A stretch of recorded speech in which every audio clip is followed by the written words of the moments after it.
This video podcast is brought to you by McCarter Online.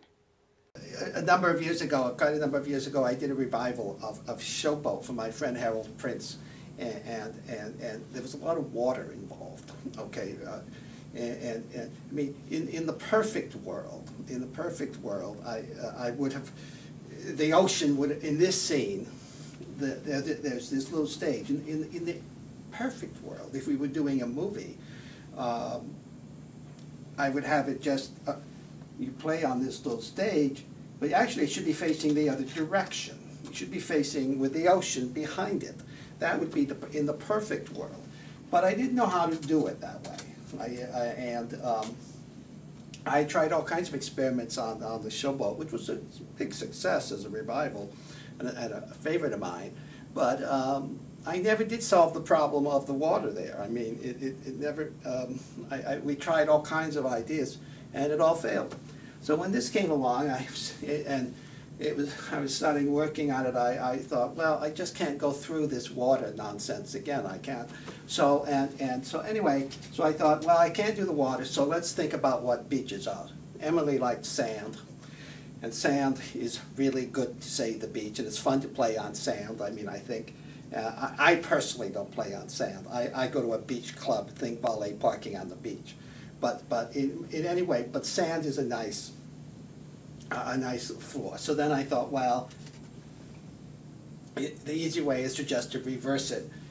We'll have a little stage. To show distance, we'll have the little house, you know, and because it's in the distance, it's small, okay, smaller. So we hope that works. I don't know. They built a very cute house, I must say. I've tried this a few other times in other shows. Different this time, but the same principle. I didn't want to do a sky exactly, so we built this hard cyc that looks like kind of weathered wood a little bit or something. I mean, I never can explain it. I didn't want it to really be sky because that one can't really do that anyway. So I felt as I was just looking, I'd come to town to look at how it was coming, and of everything I've done recently for some reason in this particular theater, this looked like an art installation. I don't know if that's good. I think it's good.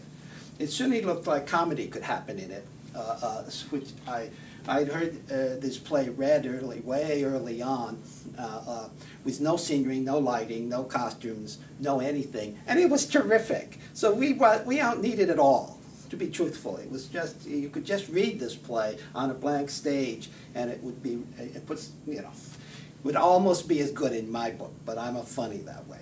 So anyway, that's how, and then it seemed, then you thought, well, we have interior scene, and we have all this sand.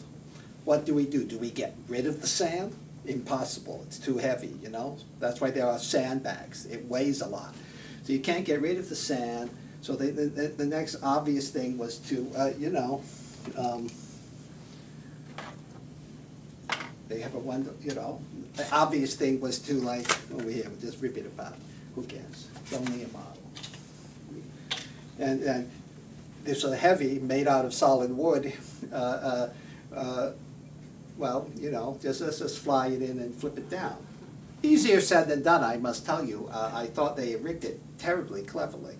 I must say I hadn't thought of it. They picked it up from the, makes perfect sense as soon as I saw it, of course. They made pickup points here in the middle of it, of the weight.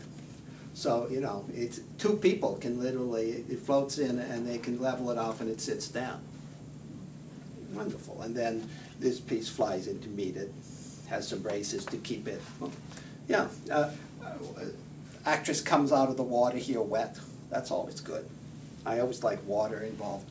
Oh, that's the other thing we have. We have a mist pipe, which is very nice. So for the second scene, when it's more somber and dramatic, it kind of rains down mist from above. Also, it will dampen the sand a little bit. Maybe it'd be good. I don't know. This podcast has been brought to you by McCarter Theatre in Princeton, New Jersey. For tickets, call 609-258-ARTS or visit www.mccarter.org.